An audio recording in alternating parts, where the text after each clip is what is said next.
LeBron put up a nostalgic post on Instagram shouting at his squad and getting fired up for the season. Posting this, "Man, I can't wait to get back on the floor again with you two guys. Last year was just a sample size of what we're capable of, and I'm so hyped thinking about what's next." At Kevin Love, at Kyrie Irving, hashtag the King, Uncle Drew, menace the land. What is he saying here, Stephen A? Well, what he's saying here is that he's trying to win a championship. And in his heart of hearts, he believes that had it not been for Kyrie Irving and Kevin Love going down, the Cleveland Cavaliers would be NBA world champions. And I believe him. I can't say this enough. I really feel sorry for LeBron last year from the finals. I know that it was the fourth finals loss of his career. It's one of those things where I don't give any accountability to him whatsoever with that NBA finals loss. I know that he was horrific from three-point range, which you repeatedly bring up, Skip, and that's legitimate. I get that. But that's about the only thing that you can say. When you talk about a Herculean effort that was put on display, there is no question that that's what LeBron James did in the NBA Finals. He seemed to have virtually no help whatsoever on the offensive end of the floor. Matthew Dellavedova and Iman Shumpert are defensive players. J.R. Smith was a complete no-show, and as much as I like J.R. Smith, I've made my feelings very, very clear about him. He has been in the league too long. He is too gifted to be the one-dimensional shooter that he is. He should have a better handle. He should know that he could get to the free throw line and get shots that way. He should go to the rack more.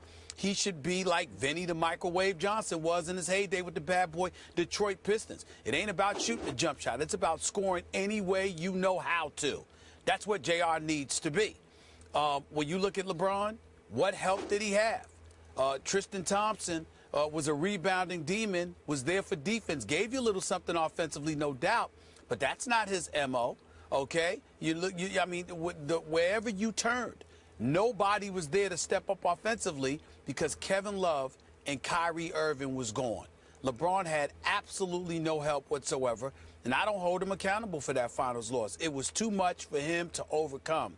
So when he makes the statement that he makes, it's because this entire offseason, I have absolutely positively no doubt that what has been tugging away at him is the fact that guys got hurt. Kevin Love, first round against Boston, with Kelly Olynyk, and that MMA move as far as I'm concerned, separating his shoulder. And Kyrie Irving, even with questionable knees, goes down in game one at 23 points and 7 assists, despite his knees. I mean, if they were healthy, I think it's a different NBA Finals. Not to knock the Golden State Warriors in any way. Steve Kerr did a hell of a job. Steph Curry is the man. But I would have loved to see those guys healthy. And I think LeBron James, that's exactly what he's saying, because he firmly believes if that were the case, they would be standing here as NBA world champions right now. So they got some business to go in hand. Okay, before I deal with your larger point, are you suggesting now that Olynyk cheap-shotted Kevin Love, that was a dirty play?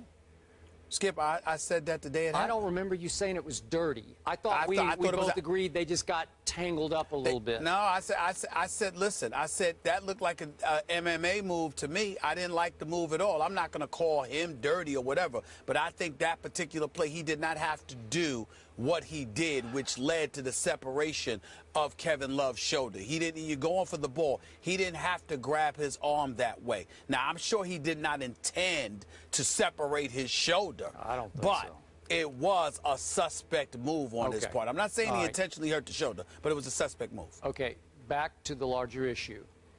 Are you sure that LeBron wasn't sending a between-the-lines Instagram message to make excuses for what happened in the finals? Because that's the way it struck me. He was making excuses as we approach this next basketball season. I don't look at it that way, Skip. I look at it as fact. You can call it an excuse all you want to, but to me, excuses are things that you look for to rationalize your deficiencies.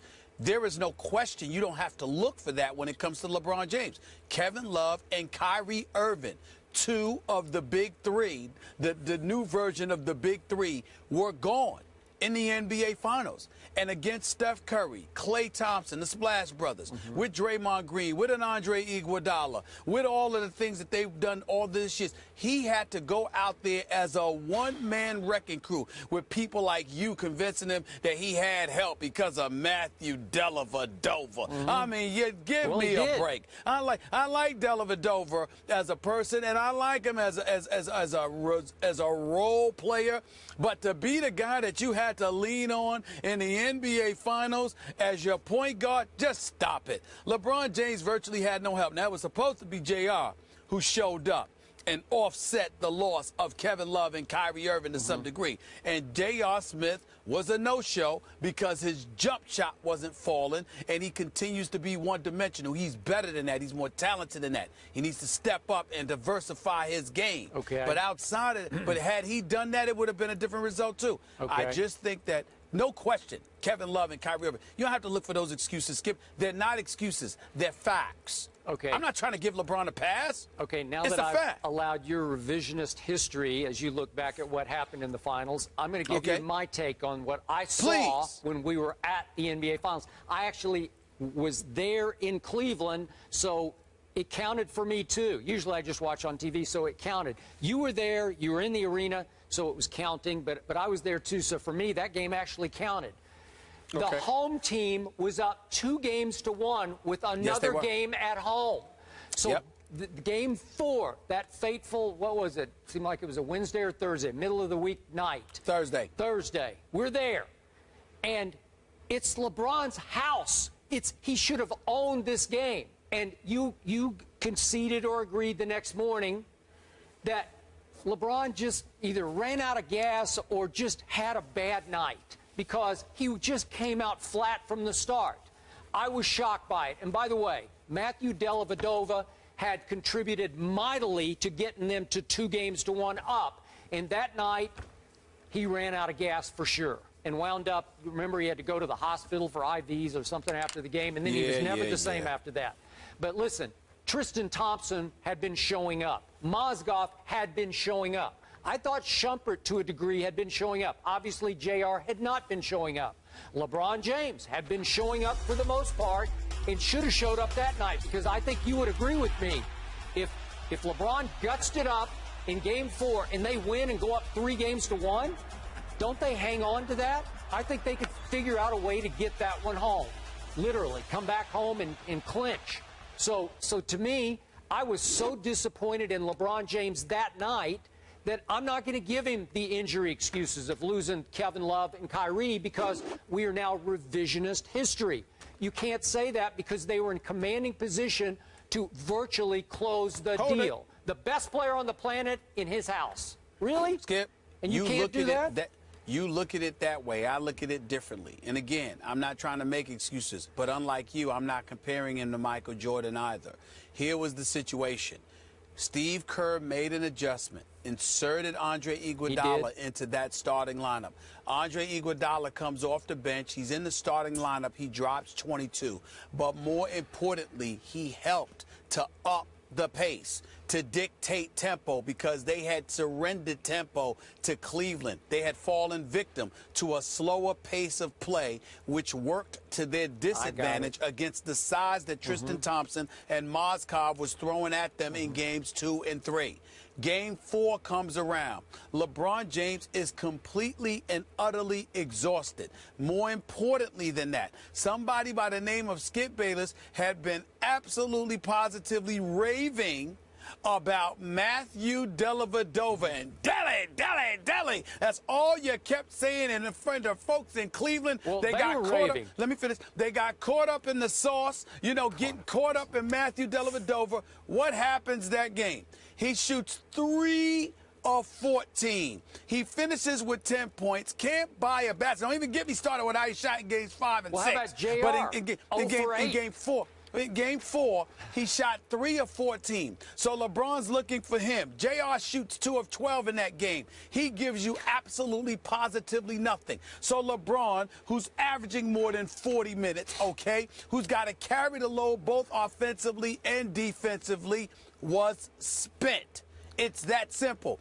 Anybody who watches basketball, who knows basketball, knows what happened. I'm not sitting there. Listen, if LeBron played like garbage, I would be right up here saying he played like garbage. But it was not that simple. You get to a point where you're running up and down the floor against these brothers, these Greyhounds, and you have virtually no help whatsoever on the offensive side of the ball. And inexplicably, I might add, David Blatt, what does he do with Timothy Mozgov? Barely nothing for the rest of the series. Everywhere LeBron turned, he had no help on the offensive side of the ball. And they got blown out in that game, if you remember. It wasn't like it was a close game where he didn't show up. They got ran out of the gym in Cleveland for that game 4 because he had nothing due to fatigue and the rest of them had nothing due to lack of skill. I thought he was the fittest player on the planet as well as being the greatest player on the planet. Is anybody in better shape than LeBron James? And you run out of gas in the fourth game of the NBA Finals? Well, he didn't run out of gas for the series. He ran out of the gas for that particular game. You have to remember, Skip. Hold it, Skip. We all lamented everything that was going on. You got the 2-2-1-1-1 format. You got the travel. Hell, we were tired. Let me tell you something right now. Talk about him quitting. Speak for yourself. I was ready to quit with those afternoon shows. With those afternoon shows that we were doing. It almost killed me. You understand? I was tired. So I know he was tired. All I'm saying to you is, I'm looking at what it was. I would love to sit here and eradicate those excuses. Trust me, I don't give him that excuse. I didn't give him that excuse when they lost to Dallas. I didn't give him that excuse when they lost to San Antonio and they got obliterated and ran out of the gym in 5 games. I didn't do that. But this particular series, well, wait a minute. So if you want to make an argument and look for excuses, you can find anything. I don't roll like that. Here's the reality. The brother was tired. He was vastly outnumbered. Kyrie Irving and Kevin Love being gone and J.R. Smith not showing up to do what he was supposed to do were death knells. There's no way around that. There's no way around that. I don't even count these finals losses against LeBron. I really don't. I really don't. He had no shot. Okay, maybe he's not the greatest player on the planet. Maybe we're setting his bar too high. If that's the point, then I'm good with it. All right, if that's the point you want to, I'm not going to go that far. I don't see a player in basketball better than him. I know Kevin Durant thinks he is. I think Kevin Durant is number 2, could easily be number 1, but he's got to win a chip before he's ready to claim number 1. And I love me some Kevin Durant. The brother's big time. But at the same time, I'm not going to give him the edge over LeBron, not just yet. But at the same time, look at the mileage. See, you want to ignore all of these things. I'm sitting there saying to you, Skip, I get it. When you were talking about him being scared to go to the free throw line years ago, when you talk about him in pressure and clutch situations, I get all of that. But this is one of those situations, man. Look at the mileage on the body, the games that he's played, all of these years. And do you show up in the finals and Kyrie and Kevin Love go down? Come on, Skip. That's just not fair. It's not fair to ignore that. It really isn't. Okay, I give up. You're right. He ran out of gas. You should. Poor LeBron. He deserves excuses. Skip concedes. On this one. Okay. On this one, he does. I can't wait to see a healthy. I know, of course, a healthy Cleveland squad here. They're still the clear-cut favorites to win it all, according to Westgate Las Vegas Superbook. The Cavs. I don't agree with that. But guess who's number 2, Even with Skip? them, I don't think they're the favorites to win it all. Guess who's number 2? Your Spurs. Well, as my man just said here, seriously? I mean, the Spurs should be the favorite. I don't think they should be favored ahead of the Spurs. No. Oh, no, I don't believe that. Thank you. No debate. Now we're talking. No debate. Just wrapping things up here. See, they're on the same page now. See what I do? All right. Reggie Wayne is a Patriot. Let's all hug it out. Maybe hard for some Colts fans to swallow. Did he make the right choice? We'll discuss that next.